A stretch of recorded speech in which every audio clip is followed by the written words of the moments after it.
विघ्नहर्ता श्री गणेश, श्री गणेश, श्री गणेश। नन्हा बालक बनना होगा? जी प्रभु, बालक बनके आपको ये दिखाना होगा कि आप अभी विवाह के योग्य नहीं हैं। किंतु मुझे उसके लिए करना क्या होगा? सर्वप्रथम तो आपको मुझे ये वचन देना होगा कि मैं जो कहूँगा आप वही करेंगे। करूँगा, सब कुछ करूँगा, किंतु ये तो बताइए कि करना क्या है? हमारे नटखट बालक अभियान का पहला कार्य होगा उत्पाती बनो।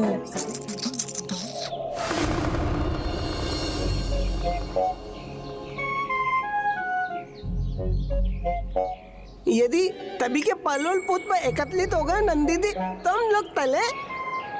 उचित है तोतला जी। तलिए।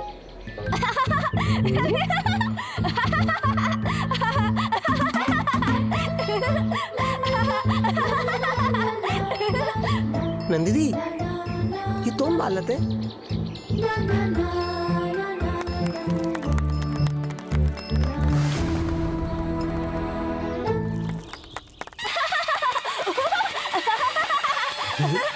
गणेश जी एक अबोध बालक के समान व्यवहार क्यों कर रहे हैं?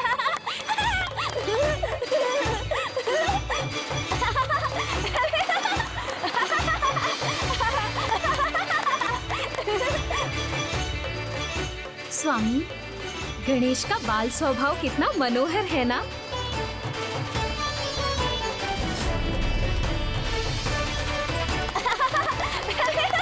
स्वामी, ये गणेश क्या कर रहे हैं और क्यों?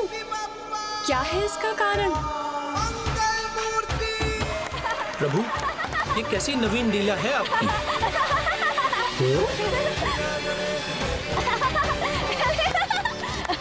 गणेश दी, गणेश दी।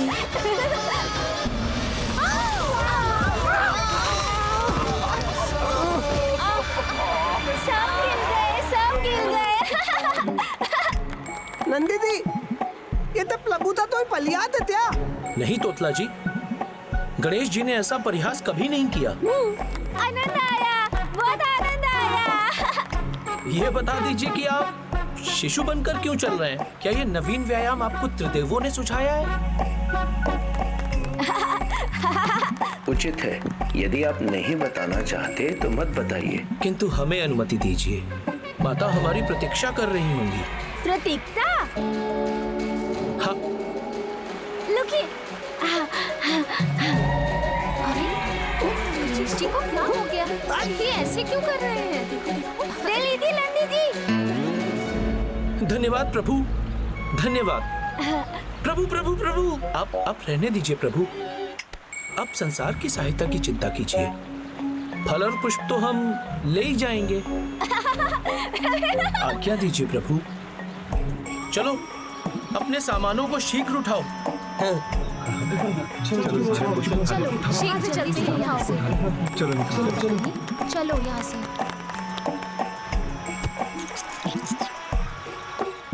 क्यों, उपयुक्त था ना?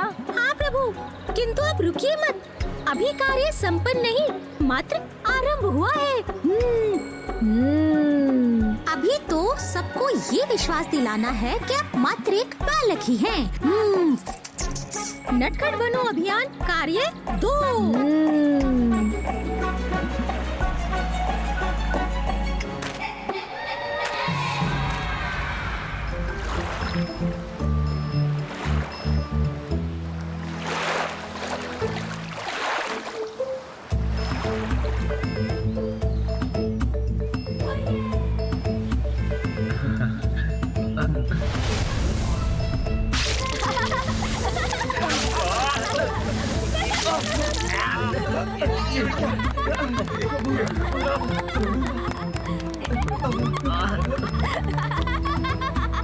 प्रभु, हम सभी अभी अभी स्नान करके आए हैं और आपने हमें पुनः मैला कर दिया। प्रभु क्षमा कीजिए, क्षमा।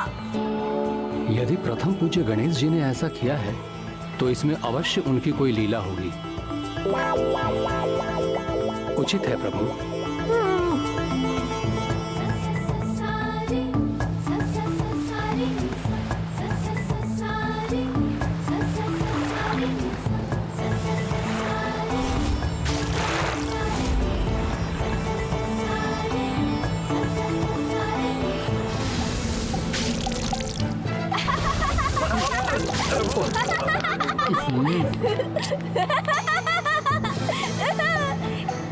प्रभु हमें क्षमा करें यदि हमसे कोई भूल हुई हो तो।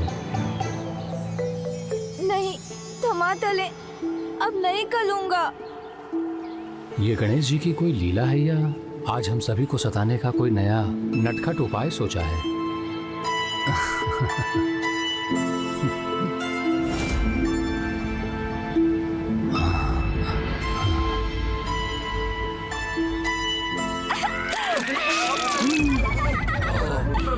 प्रभु आज ऐसा क्यों कर रहे हैं?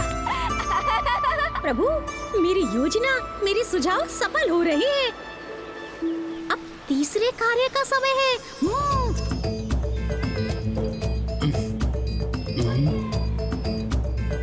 गणेश जी कहाँ गए? स्वामी, ये गणेश आज इतनी नटखट क्रीड़ा क्यों कर रहे हैं? क्या है इसके पीछे का कारण? प्रभु कार्य 3 है ये, ठीक से कीजिए।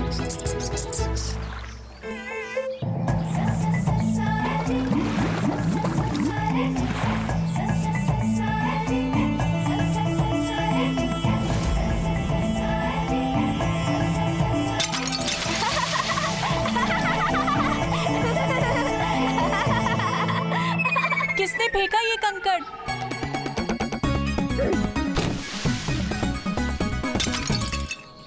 एक और कंकड़? किसने फेंका ये कंकड़? सामने आओ। आनंद आया, बहुत आनंद आया। गणेश जी,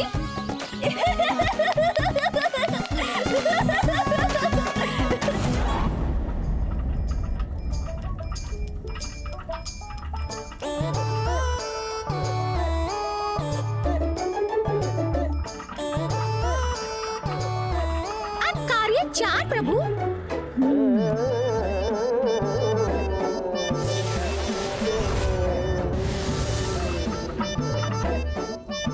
अभी तो मैंने एक मोदक रखा था इसमें, कहाँ गया?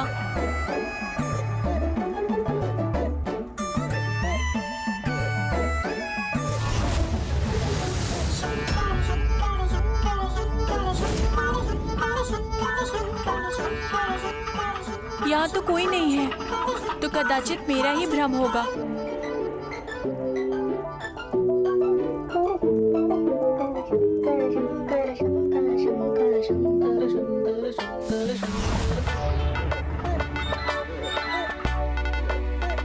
ये क्या हो रहा है मेरे साथ? क्या हुआ? पता नहीं, मोदक स्वतः अदृश्य हो रहे हैं। ध्यान से कार्य करो, अन्यथा माता क्रोधित होंगी। यहाँ से स्वतः कुछ कहा जा सकता है भला? कार्य 5 प्रभु।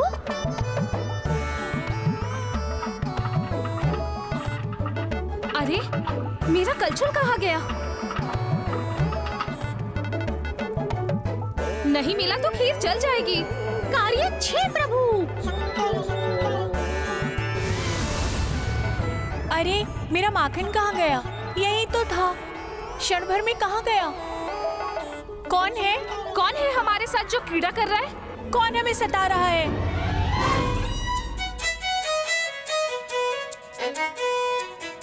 गणेश जी, मैंने तो दूध भी नहीं दिया।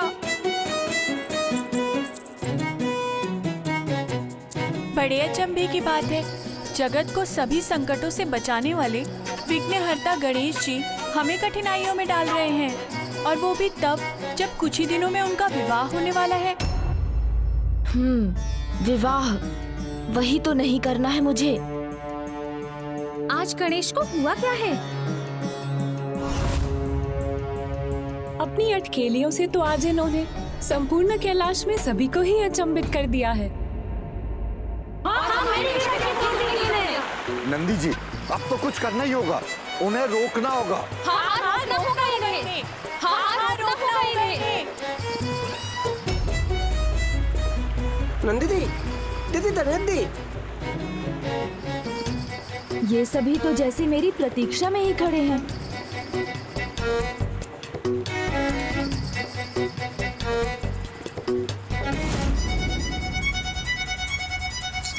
ओहो, बात बहुत आगे बढ़ गई है। अब मेरा यहाँ से निकलना ही उचित होगा।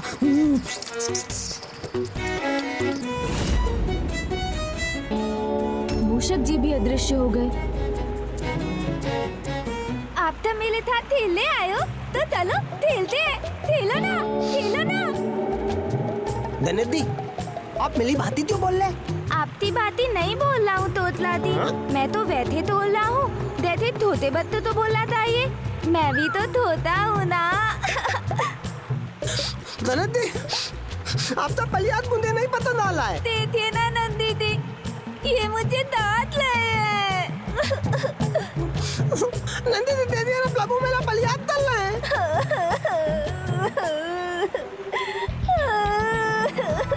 अब आपको रुकना होगा, अन्यथा हम माता के पास जाएंगे। प्रभु तनिक विचार कीजिए, आपका विवाह होने वाला है।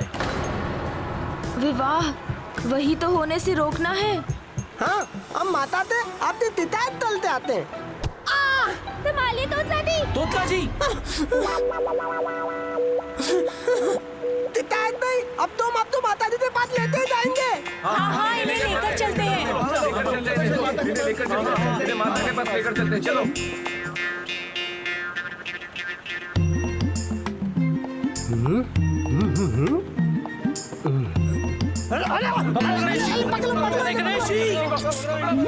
नटखट बनो अभियान में मैंने तो यही तक बताया था, तो अब प्रभु क्या करने लगे?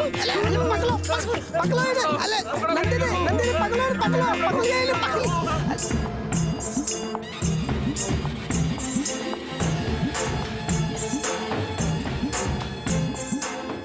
ये गणेश जी ने अपने निकट क्या भगदड़ मचा रखी है? माता, माता। अरे धनेदी तो यहाँ है।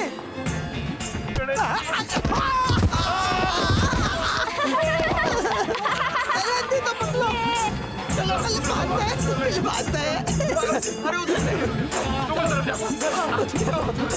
पकड़ो। धनेदी।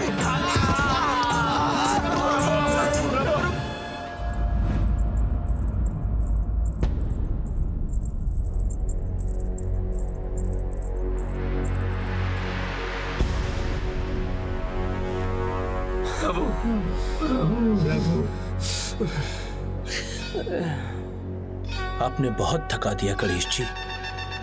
किंतु अब आप और अधिक नहीं भाग पाएंगे।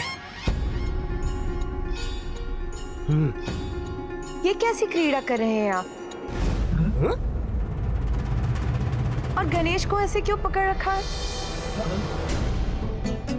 प्रणाम माता। क्षमा कीजिएगा माता, किंतु आज विघ्नहर्ता ही हम सबके विघ्नकर्ता बने हुए हैं, और ये सब इन्हीं का किया धरा है। हमने तो बहुत सारे फल भी एकत्रित किए थे, वो भी इन्होंने गिरा दिए।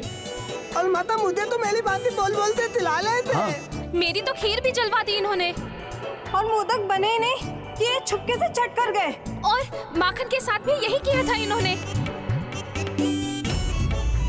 अब माता को विश्वास होगा कि मैं मात्र एक बालक ही हूँ। अभी मैं विवाह के योग्य नहीं हूँ। माता अब स्वतः मेरे विवाह का विचार त्याग देंगी।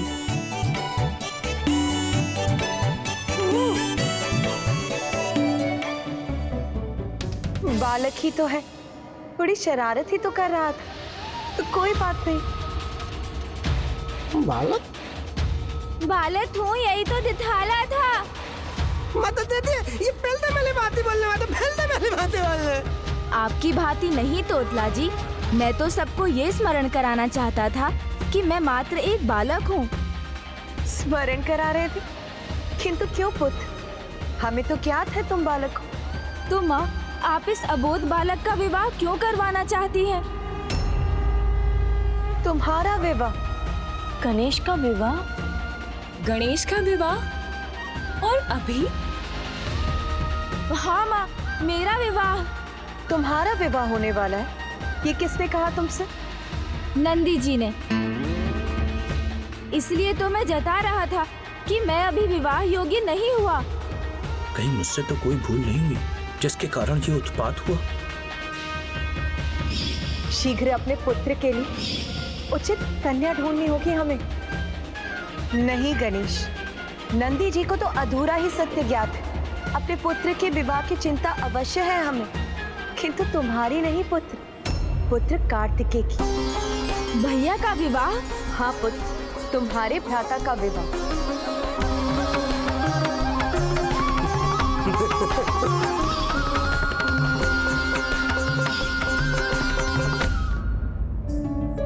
किंतु विवाह के लिए एक योग्य वधू का चुनाव करना होता है, किंतु अभी वो योग्य कन्या नहीं मिली है जो योग्य वधू बन सके। तो आपने मुझे क्यों नहीं बताया माँ?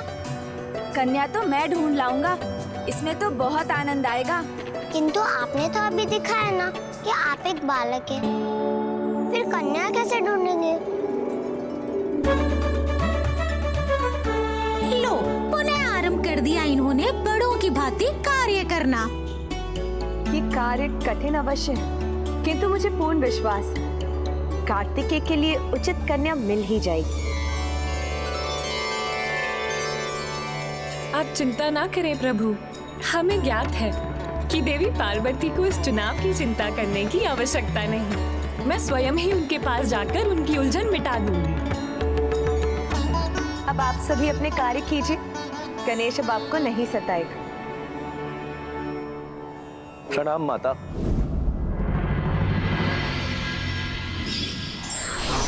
प्रणाम बुआ जी, प्रणाम मामी जी। प्रणाम सरस्वती माता, प्रणाम लक्ष्मी माता। कल्याण हो पुत्री। क्यों देवी पार्वती, आप अपने पुत्र कार्तिकेय के लिए योग्य वधू ढूंढ रही है ना? अच्छा हुआ आप दोनों आ गईं। मुझे आप दोनों की सहायता की आवश्यकता थी। चिंता मत कीजिए देवी।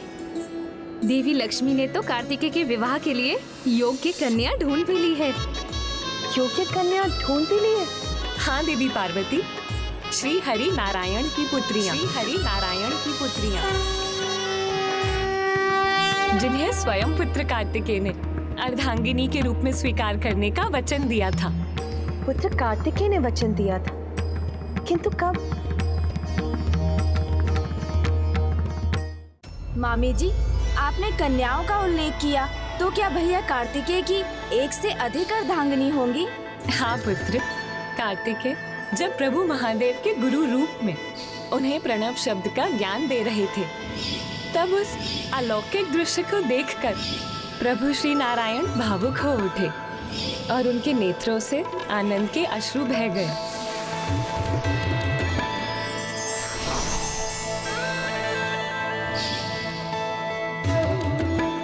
और फिर वो दोनों पुष्प दो सुंदर कन्याओं में परिवर्तित हो गए। प्रभु श्री हरि नारायण के पुत्रियों के नाम हैं अमृतावली और सुंदरावली। और जब नारायण कार्तिकेय की महिमा से प्रभावित हुए, तब उनके अश्रुओं से उन दोनों का जन्म हुआ। इसीलिए आरंभ से ही उनके मन में कार्तिकेय के लिए स्नेह और निष्ठा का भाव था।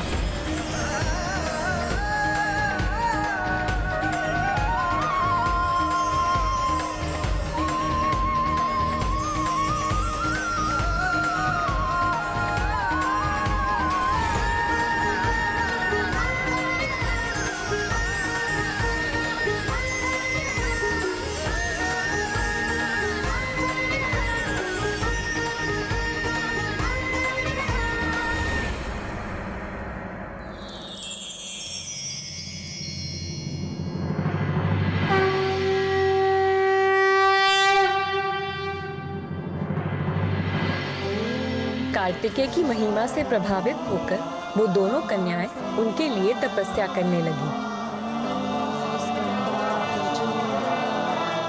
ओम तत्पुरुषाय विद्महे महासेनाय धीमहि तन्नो स्कंदः प्रचोदयात्। ओम तत्पुरुषाय विद्महे महासेनाय धीमहि तन्नो स्कंदः प्रचोदयात्।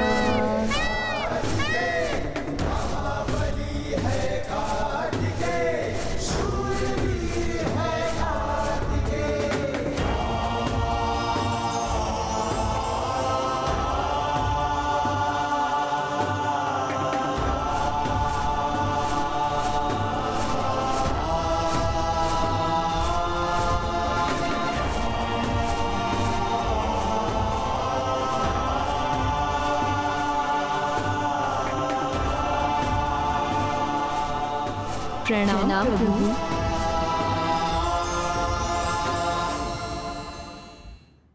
देवियों, मैं आप दोनों की तपस्या से प्रसन्न हूँ।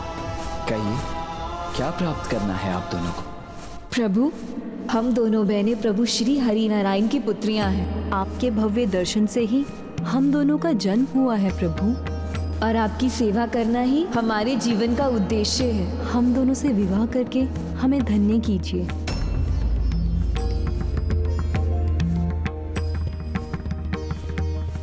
किंतु देवियों, मैं अपने जन्म के उद्देश्य की पूर्ति किए बिना आप दोनों से विवाह भला कैसे कर सकता हूं?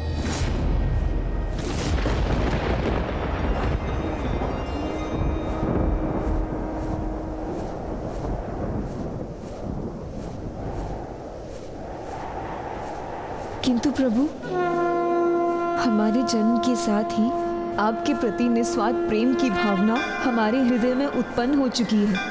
हमारी निष्ठा और हमारे समर्पण का उचित परिणाम दीजिए प्रभु। हमें अस्वीकार ना कीजिए, क्योंकि आपके साथ के सिवा हमें और कुछ नहीं चाहिए प्रभु।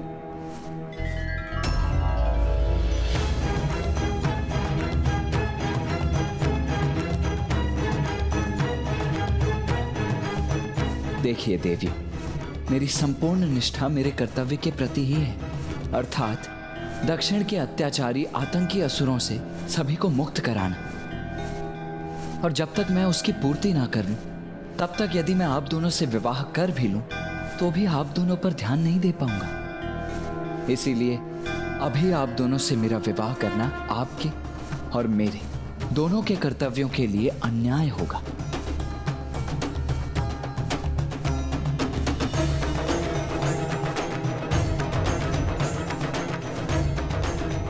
किंतु आप दोनों चिंतित ना हो, मैं आप दोनों को एक वचन देता हूं कि आपके अगले जन्म में जब सभी परिस्थितियां उचित होंगी, मैं आप दोनों से विवाह अवश्य करूंगा।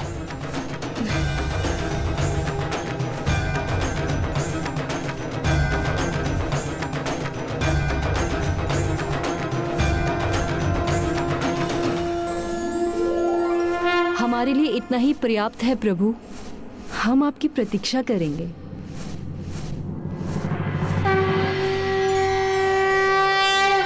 तो क्या भैया के विवाह के लिए हमें उन दोनों देवियों के अगले जन्म की प्रतीक्षा करनी होगी? नहीं पुत्र गणेश, कुमार कार्तिकेय से वचन प्राप्त करते ही उनके जीवन का उद्देश्य पूर्ण हो गया था और वहीं से आरंभ हुई उनके पुनर्जन्म की कथा। देवी पार्वती, आपको यह जानकर प्रसन्नता होगी कि उनका पुनर्जन्म हो चुका है और वो घड़ी दूर नहीं जब कार्तिकेय के संग उनका विवाह संपन्न होगा।